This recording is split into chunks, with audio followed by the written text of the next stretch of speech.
This is Support is Sexy, episode 335, with Charlie Shabazz, franchise owner of Nothing Bundt Cakes.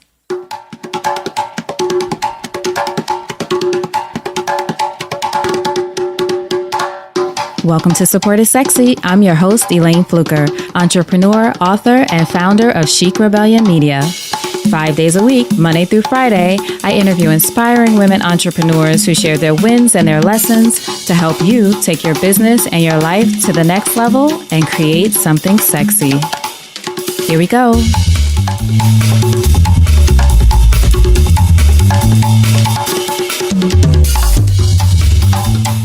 Hi, everyone. Welcome to a new episode of Support is Sexy. I'm happy to have you here. It just would not be the same without you. And today we are welcoming Charlie Shabazz. And Charlie is the franchise owner of Nothing Bundt Cakes. And I have to tell you, I hadn't heard of Nothing Bundt Cakes before I went to Charlie's bakery here in Georgia. She has a shop in Tucker, Georgia.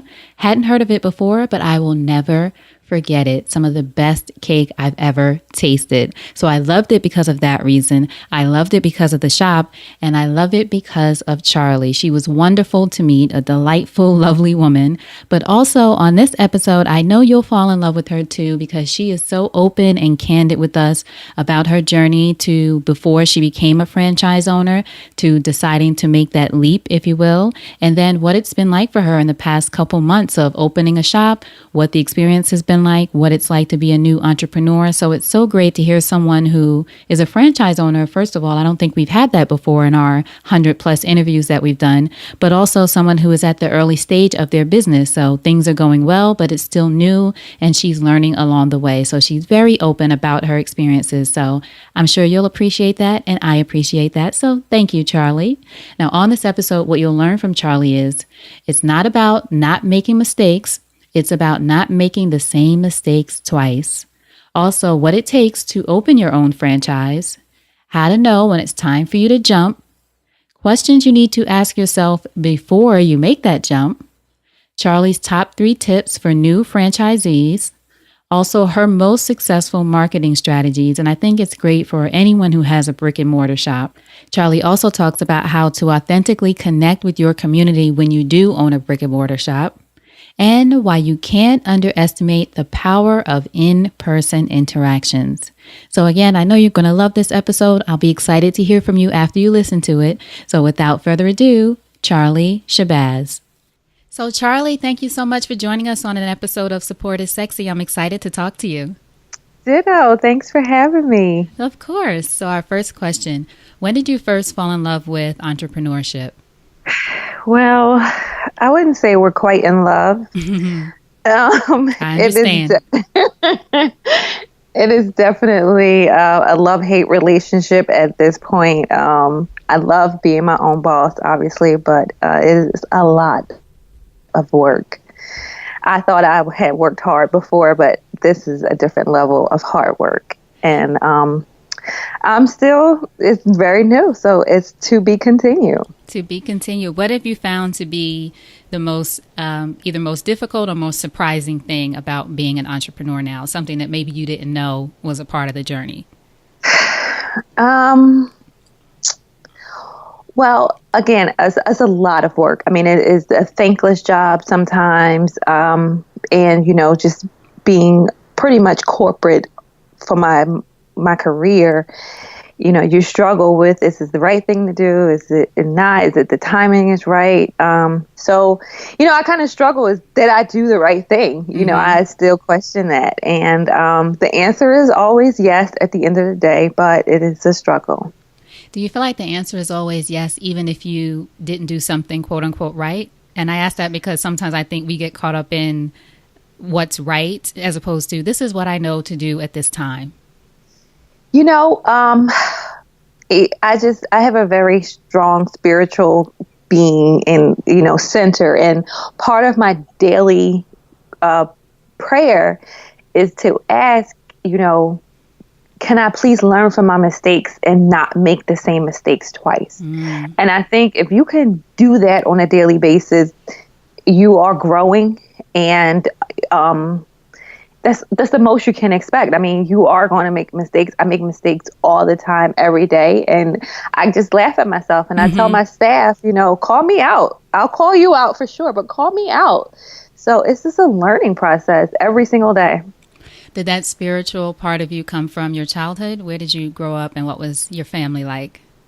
Oh, definitely. I grew up in Philadelphia, a very, very large family. I have 33 nephews and nieces. Wow. I thought you were going to say cousins. I have like 70-something cousins, but nephews and nieces, that's amazing.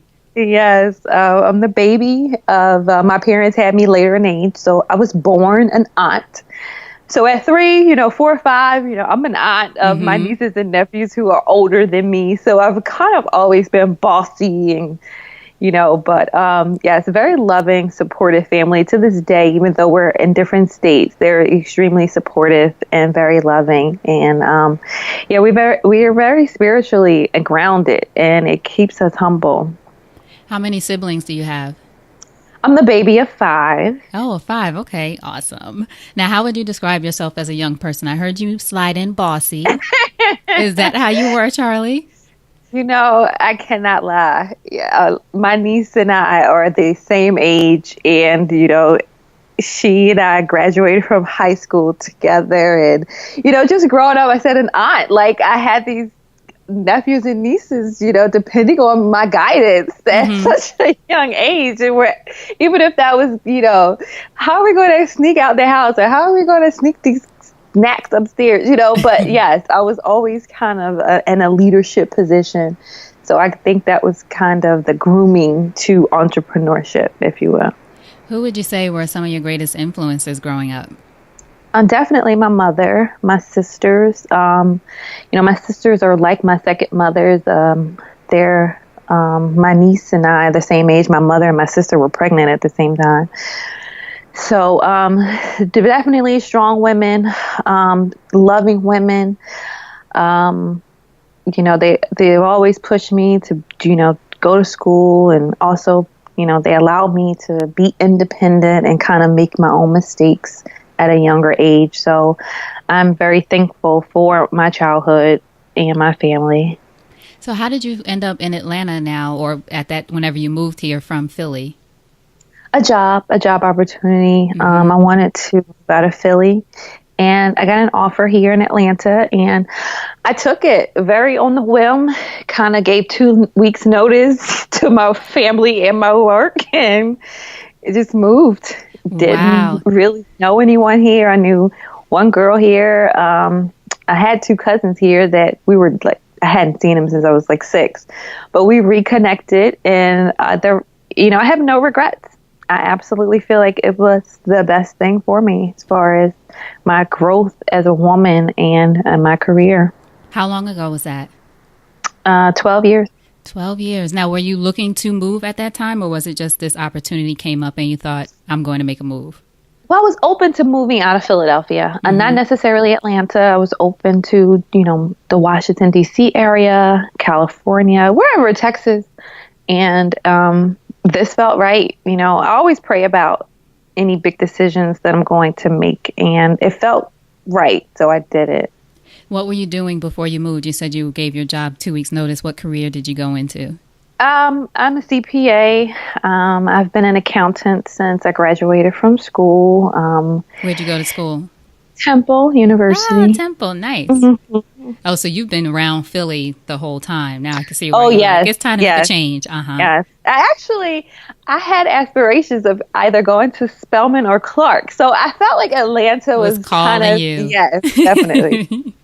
So you were a CPA, so you moved with the CPA position to Atlanta. I did, yes. So now how long did you work in the corporate space before you decided, I'm going to open a franchise? 12 years. So that same job I left Philly for. I stayed with that company for 12 years. I moved up through the ranks. I had a very nice VP position. I'm sure you did after 12 years. Very cushy, comfortable job. Stress, but not too much. I thought I was stressed back then. Right. You didn't know stress till now, right? I didn't know. I did not know stress at all. And we met recently. But it's one thing to, leave work at work. I just do not have that luxury anymore. But it's fun. It is. I complain and I have my woes, but I wake up every single day happy, excited, and free, Free to make your own choices, your own mistakes, your own decisions, right? Yeah. Yep. So what would you say then after 12 years? I didn't know it had been that long. After 12 years in this fabulous, what I'm sure was a fabulous position and a great title, things that a lot of people, and especially our parents, right, want us to work for. Mm-hmm. What was it for you that really was the catalyst for making the decision to open the franchise, which you own, we should mention, is called Nothing Bundt Cakes. It's adorable. Yes. I love it. Your shop is gorgeous. Thank you. Yes, of course. What was the decision like, and what was the catalyst in that moment, if there was one thing? Well, it really happened quickly. I had a friend who's an entrepreneur, and he kind of spoke it into fruition, if I'm pronouncing it. Yes. Uh-huh. He said to me, Charlie, the next business I do, I want us to do together. We didn't know what that business looked like. So he's an excellent entrepreneur, businessman. I respect him a lot. So I accepted it. I said, okay. So as I'm driving to work one day, I see a new shopping plaza being built near my work and where I live. And I thought to myself, this would be an ideal location for something. And I mentioned it to him. And so we brainstormed and said, what can we do? I said, well, cupcakes are popular. People like cupcakes. And I think we should do a cupcake shop. So that's how it kind of just started. We went through a couple different ideas for cupcake franchises. And another friend of mine mentioned Nothing Bundt Cakes, and I remembered my experience with my first taste of a Nothing Bundt Cake in California, and it just took me back to that moment. I remembered how amazing it was, and I sent an email to that franchise, and I said, listen, I'm interested. Here's the location. And I was prepared to run this business, keep my VP position, and Nothing Bundt Cakes said, oh, well, by the way, you have to quit. You can't do both. You need to make a decision. And that's when reality really set in, and I had to make a decision. And what was that moment like when the plan of staying with both? I appreciate you for wanting to do both, because a lot of us have been on the path of, well, I'm just going to quit and do this. And if you can do both, it's fantastic. But since they wanted you to focus on the one thing, what was that moment like for you? It was tough. I mean, I had deep conversations with myself. I had conversations with God. I threw the idea out to some of my most trusted friends, and every single person said, are you crazy? You better do this. Like, this is you. This is what you were born for. Like, wait, they said that about the Nothing Bundt Cakes or staying? Yes. Oh, really? Yes. No one said, oh, girl, you better think twice about You're leaving. Surrounded no by one good said people. That. That's good. It is. So they kind of checked me to say, why are you holding back? And at the time, Steve Harvey had just dropped his book called Jump. And I started reading that, and it was just everything kind of lined up together. And it says, he made some really good points in the book, and I felt like this was my opportunity to jump. It was either jump now or never. What do you think it was that your friends saw in you that made them say, you better go for this? This is what you've been wanting to, had you been having those conversations about wanting to do something else, or was it just something about you? I think, and to this day, I speak because they're part of my story. When I tell people how, this idea came about the franchise, I always mention that piece of it because they saw the light in me that I didn't necessarily see. Mm-hmm. I obviously, I'm a very hard worker. I have a strong work ethic, and I felt like I was excelling in my corporate position. And I could have been happy there for 30 years, and I would have done myself a total injustice if I would have done that. And they helped me see that. Wow. So what was the first step then once you decided, okay, I'm going to go for this with your business? I assume he's your business partner, or was he just an advisor? Yes. So my business partner, he said, he was very straightforward. He said, listen, I have too much going on. I won't really be a real support system to you besides financial support.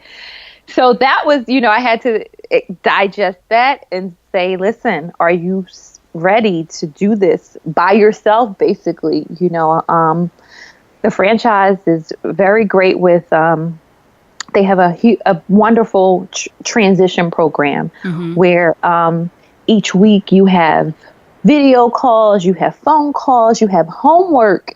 They're choosing you as well as you're choosing them. They're very, picky about who they decide to give these franchises to. So we had to be a perfect match for each other. And, I felt that everything about it just felt right. I knew it was a lot of work, and I was mentally preparing myself for months and months, through the training, this 30-day training in Dallas, through, hiring a staff, just everything about not having my free time anymore. So I think I helped myself by mentally preparing for the transition. And when you told your company, did anyone that you work with have any, well, not that they would have reservations, but did anyone try to talk you out of it or try to tell you to try to do both? I'm just curious because you had invested so much time there.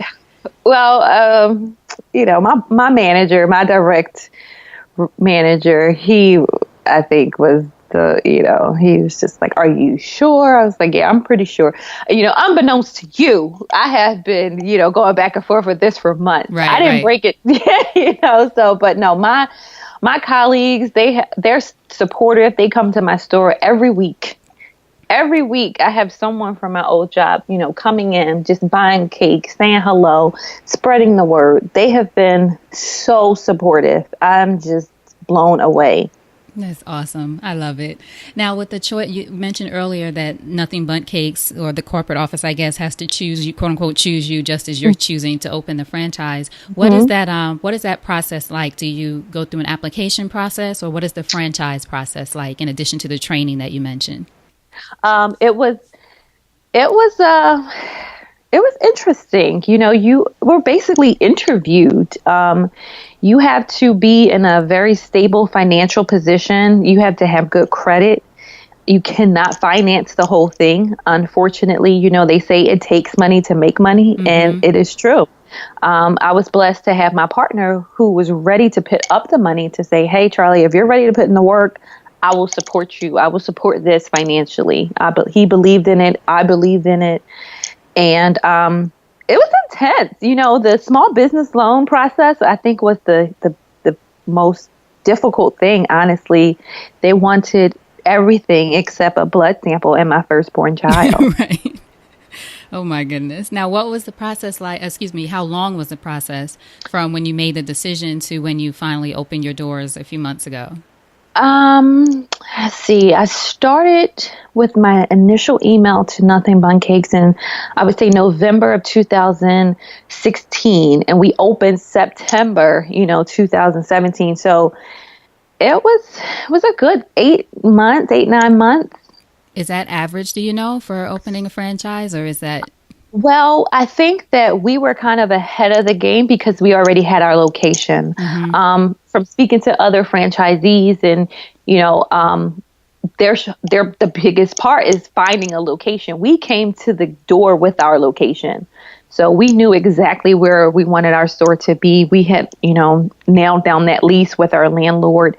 So it was basically the small business loan process that took about 5 months, and I felt that, 12 years with the corporate company that I was with, it was not fair to them to just leave them high and dry. So I kind of took time to, get my department into a position where me leaving wouldn't be too much of a burden on them.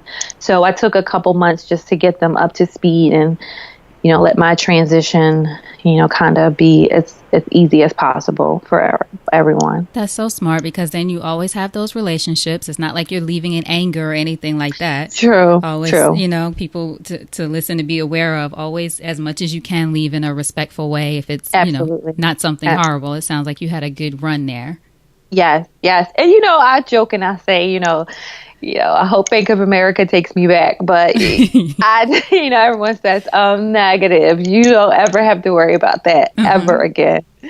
So what has it been like now for the past, you opened in, September, you said? September 3rd. It's been a little over a month. Yay! I know the first month was tough. I have to be completely honest. And when I say I met stress on levels that I had never, ever experienced before. I mean, not to give you too much information, but I mean, I could not sleep. I had hives. I was like stressed. What was it? What was it? If you can tell us, what was it? It's a little bit of everything, and it's every day is something different. So, from running out of ingredients and not getting my orders in timely, and not taking into consideration some of the proprietary ingredients that we need are coming from across the country. I can't get them tomorrow or Wednesday. It takes weeks for them to come. So just my staff, people not showing up, people quitting, guests, we're selling happiness. I train my staff to say, we're selling cake, we're selling happiness, but not all people are happy when they come to the door. It's just, and I'm a perfectionist. I try to pre-plan. I try to plan on top of the plan. And when the plan is not executed properly, I kind of get a little bent out of shape. So it's probably more stress on myself for holding myself to a standard. My business partner is like, Charlie, look at the numbers. We're doing so well, and we're so successful, and the numbers are great. But I get more gratification out of my guests being happy, out of my staff being happy, of the process moving smoothly. So I can say today I left 30 minutes after we closed, which is huge. I'm getting to a place where I can make the work-life balance balanced. And it feels good. It feels good to watch TV and sit on my sofa and have a glass of wine. So it's getting better. It's getting better, and it's been a month. Better. Yeah. It's been a month. It's been a month. You've been successful. I can understand, especially too, being a CPA and someone who works with, or did work so much with numbers. I know precision is important and perfection is important. But not that you asked me for advice, but Charlie, give yourself a break. I'm sure you're doing, well, I was there. You've done incredible work already. And I know you're doing incredible work in the past month, and everybody's happy. And you say you have people from your job coming, and it's just the beginning. So it's probably going to be difficult. Well, there'll be difficult points along the journey, right? But you're just starting, and you're doing a heavy lift by yourself. Yes. And, I'm just grateful that I can share, with the new franchisees. I have several franchisees who haven't opened yet, and we're on a constant email, text, call. And, I can prepare them for as much as I can prepare them for, but there are things that I could not prepare for. There's just things that happen. That you have to learn by doing, right? You do. You really do. And I'm just blessed that I do have a very loyal, strong team around me who they encourage me to say, okay, you need a day off. And I'm like, I do. And I leave a little early sometimes now. I come in a little late now. I'm training them to kind of, and it's hard. I'm not a what do they call it? A micromanager. Right. But, it's my baby. This is my baby and the baby's only 1 month old. Right. You don't want to leave the baby with anybody. Exactly. So I feel like one of those moms, so it has been a pretty amazing ride, and I'm so prepared and looking forward to how we get through our first holiday. Thanksgiving, Christmas is our busiest time of year. So it's fine. You know, yeah, I have to lighten up sometimes and just laugh at myself. I think I'm harder on myself and I have expectations on myself that most people are not expecting me to meet. Mm-hmm. And it's a ride. It's a ride. Now, what would you say are 3 tips or strategies for success in owning your own franchise that you know of right now? What's something that people should be prepared for that you tell those new franchisees you mentioned? I tell them to definitely follow their gut feelings when they're hiring their staff. You know, I would stray away from friends and family. I would, you know, when someone shows you themselves for the first time, believe them. Mm-hmm. I would say definitely don't be afraid to make mistakes. You're going to make mistakes every single day. And if you're not, something's wrong. And, you know, have fun. Have fun. Too much, you know, when I stress, my team stresses. So, you know, if I come in every day in a good mood, it transitions to them having a good day, transitions to the guests having a good experience. So just be mindful of, you know, you're the leader and they're going to look at you for guidance and support at all times. So I just tell my staff, I have 3 things. Have fun, work hard, and make money. In that order. Have fun, work hard, make money. Yes. I love it. And do they take that to heart, do you think? They do. They really do. I'm very proud of them. I really am. They crack me up all the time. It is really, really fun. Like, I have fun. How many people are on your staff now? About 15. It's a pretty big staff. We have 4 full-time staffers and the rest are part-time, but they come in and they give me 100%, and it just warms my heart because I give them 1,000% every single day. Mm-hmm. You know, I say it's tough love. You know, when corporate came to help us open the store, they kind of pulled me to the side and they said, "We love how you are with them. You're so tough, but you're so loving." And I'm like, that's how I was raised. You know, my parents were, you know, they weren't, I want to be your friend type of parents. They were, I'm here as your support and I love you, but I'm going to push you. I'm going to push you to limits that you don't even know that you can get to. And that's what I tell my staff. I hired you because you're great, but I'm going to push you to be the best you can be. And if you're open to that, let's ride. And if not, it's okay. Now, what does your personal support network look like? Well, my family and my friends, my friends, I call them my family. They're so supportive. They text me all the time and they understand that I'm a lot busier now than I used to be. And they don't resent me for that. They don't resent me for responding to text messages 24 hours later. Mm-hmm. They come visit. They support me when I have to do off-site events. God bless my friends. They will sit in my tent at these festivals for hours in the heat and sell my cake and sell my story and just, they are amazing. I'm so thankful. Speaking of festivals, what have you found to be the best ways to promote the new store now that it's open? What have been your strategies for doing that, letting people know that you're there? Well, we have 3 billboards up, which have been huge. You know, folks come in and they're like, "Oh my gosh, I was driving home and I saw your billboard and I turned around and I came back." So the billboards have been huge. Where are they? Are they along the road where you are? Or are they on the highway? Yes, they're in Tucker. I have 2 in Tucker and I had 1 on the 85 North. Mm-hmm. And people have spoken about all 3 of them. So I'm very grateful that investment is paying off. You know, again, ahead of time, as I knew, you know, our dates of opening were approaching, I Googled, I stayed up hours at night finding festivals, applying, you know, the smaller investment that you put into, you know, having a tent or whatever at this festivals, it may seem like a lot when you don't have a lot of money, obviously no money coming in, but just to have people come. I had a woman, we did the Taste of Atlanta Festival a couple weeks ago, downtown Atlanta near the Dome. I had a woman drive to our store the next week from, where did she come from? Augusta?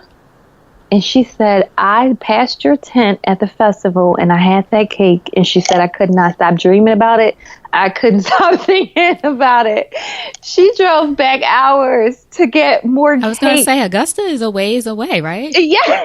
I still don't know my way around yet. So it's like an hour at least, isn't it? At least. It's not close.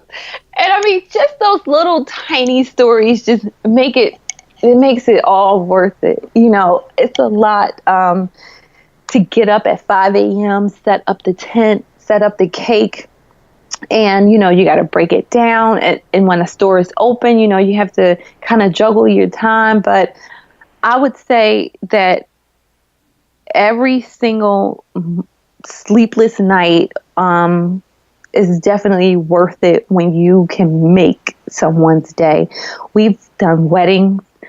Obviously, we do birthdays every day. We have guests who just, it's like, my kid is just, you were selling happiness. And when you just touch that personal part of someone's life, it is definitely amazing.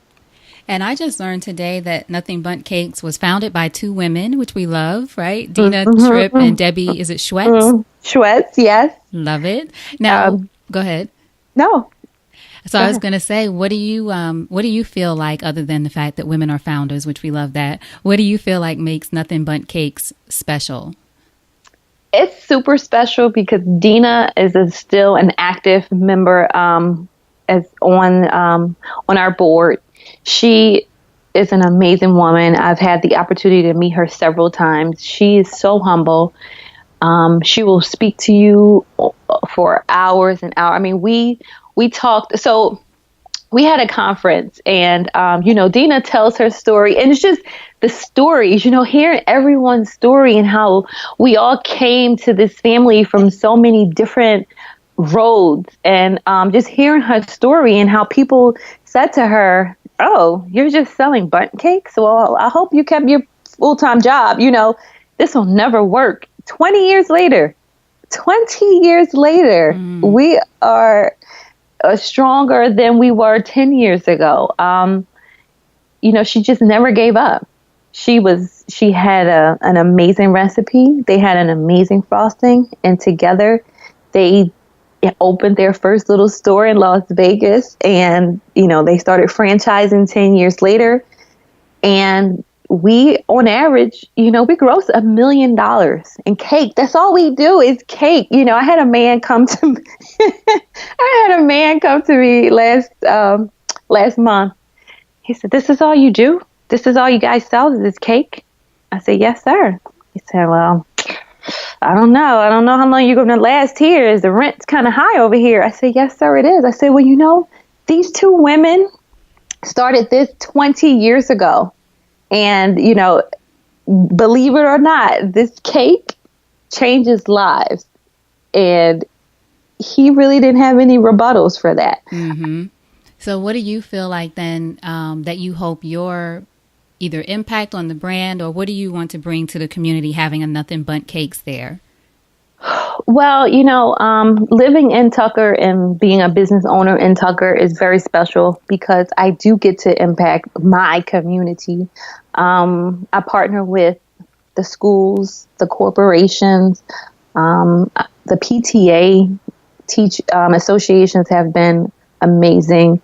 We've been able to donate cake to children who unfortunately, would not have a cake on their birthday, or, can't afford to have, anything extra besides the prepaid meals that they get from the school. So it just warms my heart to be in a position where I can change lives. City of Tucker came and they did my ribbon cutting, and they were so shocked that we employed so many people. And I was like, wow, I do. And you just don't realize the impact that you have, because I don't think about it, I just do it.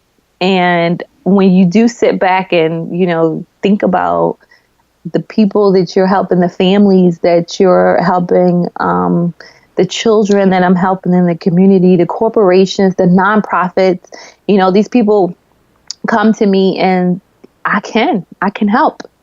And it feels so good to be able to just donate and just give without receiving, because where our sales are high. The president called me. He said, "Wow, Charlie, what is happening in Tucker, Georgia?" Because you're doing so well. Because we're doing so well. And it is organic, like the people in Tucker are just supportive. They love the cake, and then they come in and they're greeted with smiles, and it's genuine connections, and it's just a nice addition to the neighborhood.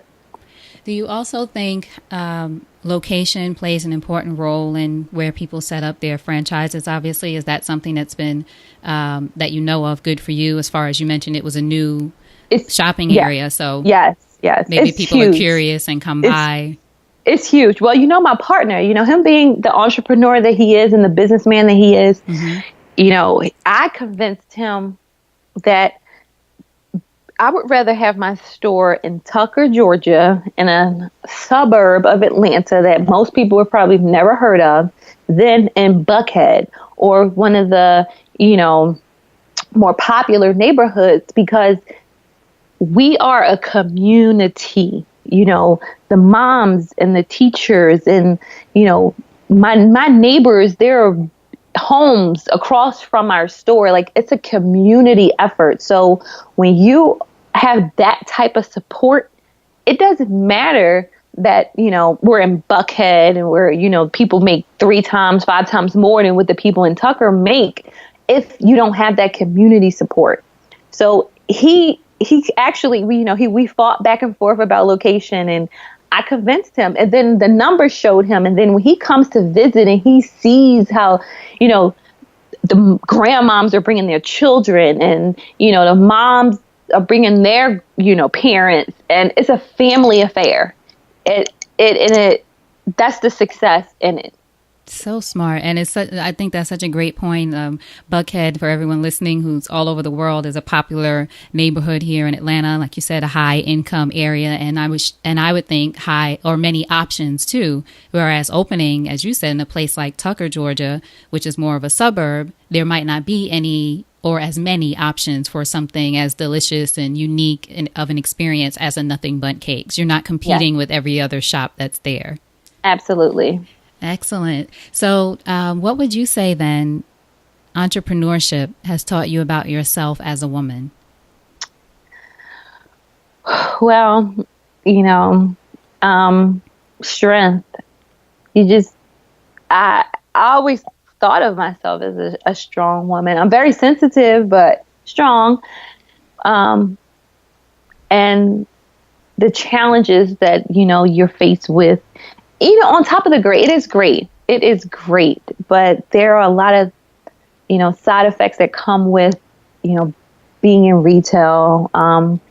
We've had so many incidents, and it was like one of my staff members, she had to tell me, she said, "Well, Charlie, you must be doing something right, because so many things are trying to bring you down." Just for example, we've had, counterfeit money passed through to us. We've had fake calls from utility companies telling us our electricity was going to be shut off if we didn't pay the bill. It was just fraudulent. It's just so many it's like a couple negative. My car was broken into. My laptop was stolen last week. Yeah, it's just been quite the test. And, I was just like, why are they bad? They're not bad, but they're just they're like nuisance, I guess you could say it's the nature of the business, but, for the most part, like I said, people come in happy and they're positive. There's a lot of positive energy, but there are some obstacles, and you're going to be tested on so many different levels. It is not as cut off as you can go to work, you can leave work, and you can come home. And that is what I took for granted before when I was in corporate America. I'm never off. Mm-hmm. One of the things I want to circle back to, you mentioned the importance of community, which I think is a great thing to be focused on for any business. Mm-hmm. But also, do you think it has been helpful for you focusing on community and then creating those partnerships with the local PTA, the moms in the neighborhood, and that kind of thing? Is that not something you suggest for other business owners to look at what they can do to authentically connect with people in their community, which eventually would drive up business? Absolutely. We marketed to the schools. I Googled, schools in Tucker, and we were fortunate enough to have 8 or 9 elementary schools. We have 3 high schools. We have several middle schools. So we gave them cake. Mm-hmm. We purchased cakes from other stores, before we actually opened our store. And we marketed. We went, I introduced myself to the principals, and I said, "Hi, neighbor, we're coming. We'd like to, let you taste our delicious treats. And also, here's a box of, cake buntinis for, the class that excelled this week, or your teacher, or a teacher's birthday." Just like little things to just say hello. And we went around to our local corporations and just gave out cake. I felt like Santa Claus. It was like literally we would drive around. I had a list of companies, I had a list of schools, and we gave cake. No one's going to say no to cake. Like I literally just showed up and gave out cake. And people they appreciated it, and they came and they supported us, and they used their means of communication to promote us. I had several companies, Instagram, photos and pictures. We have a Tuckertown Talk, which is a huge Facebook page. Apparently in Tucker, I didn't know about it until we started the business, but the buzz.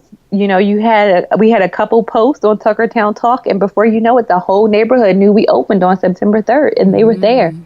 They showed up and they showed out, and we are extremely supportive and thankful. That's awesome. And you brought it, I think a key point that you mentioned, you brought it to them before you opened and said, here's what we have, the opening on this date, right? So this way they knew when you were going to be open. Exactly. You did it beforehand instead of waiting weeks while your store is empty. Exactly. You have to be a little bit proactive when you are bringing such a new, it's new. Half of our guests, more than half of our guests, about 70% of our guests have never heard of us before. I had never heard of it either, and I didn't realize it was a franchise until talking to you and then looking it up online. And I mentioned, I think I posted a picture. I know I did. I posted a picture, and people were like, "Oh, I love them." I was like, "What do you mean you love them?" And they lived in DC and other places. And I said, "Oh, it's a..." Yeah, so that's so true. Oh my goodness. Is doing that kind of was that kind of tactic, I should say, of going to the schools and things something that you thought of, or something that was suggested to you from other? Well, the franchise, they have this marketing plan called 10,000 mouths. So they strongly believe that if you put the cake in 10,000 mouths a quarter, you are guaranteed success more than you could ever dream. And just think about it, like 10,000 mouths. That's like going to the Falcons game and like, I don't know how many people it holds, but giving a cake to everyone in there. So that's how you have to think about your marketing.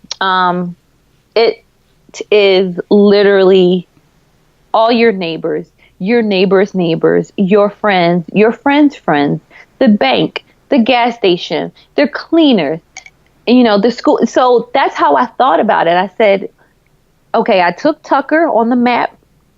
I identified all the businesses that I could find, and that was my target market. And I literally had a list, and I went through, and I'm still going through. My plan was to own my 1 mile radius within the first 3 months, so that every single business and every single person within a 1 mile of our store should know who we are within the first 3 months, and then take that out to a 2 mile radius and then a 3 mile radius. And, it's going to take time, but I think that is the key to a small business's success, is definitely word of mouth. I'm thankful to the guests who take photos and post and, get the word out, but it's on us to also promote and market our business. So I went from a CPA to a marketer. Yes, to a marketer, to a baker, you just change it up. I love it. And I think it's so smart and important what you said too. Of course, there's social media and we all do that and that helps, but really your strategy of doing the work on the ground, if you will, and in your neighborhood and your community and the business, and going to other businesses who aren't like businesses, the gas station or wherever, to make sure they know about you, is a really good takeaway for people to have for whatever kind of local business they may have. Because everybody's not online. Exactly. Right? And I have absolutely. My guests are literally 2 or to 99. I have guests who don't have email. I have guests who, they want to sign up for our email club with no email. She's like, can I give you my phone number? You're like, okay, we'll take it. So it can't, social media is great, but I think showing up and saying, hello, I'm Charlie, and I'm the owner of the Nothing Bundt Cakes. They're like, wow, like the freaking owner just came over and gave us cake and introduced herself. So it resonates with people when you, like you said, your feet to the ground. Like I'm a soldier. I literally have to set aside those hours every week to market and introduce our brand and just spread the love. I mean, how many people are going to say no to cake? Like literally, I'll show up to businesses and it'll say no soliciting, and then I just show them the box. And they're like, okay. Well, they're like, okay, you're an exception. Come on in. And the cakes are delicious for anyone who hasn't tasted them. I went, I tasted it. Amazing.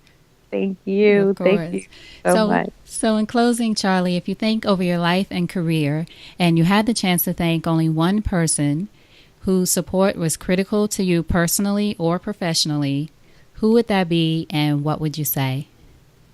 My mother, hands down. She's no longer with us in the physical form, but spiritually, she is my angel. And I thank her every single day for, giving that tough love, giving that unconditional love and support, and pushing me to limits that I did not know I could reach.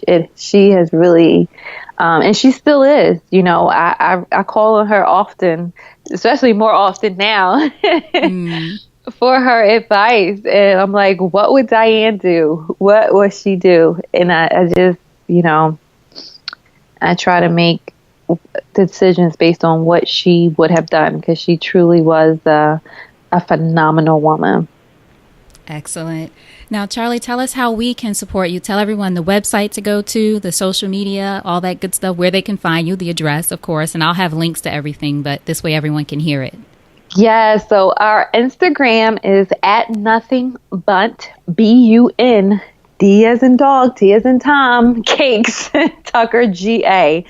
We have our corporate company, our franchise, they control our Facebook, so that's Nothing Bundt Cakes.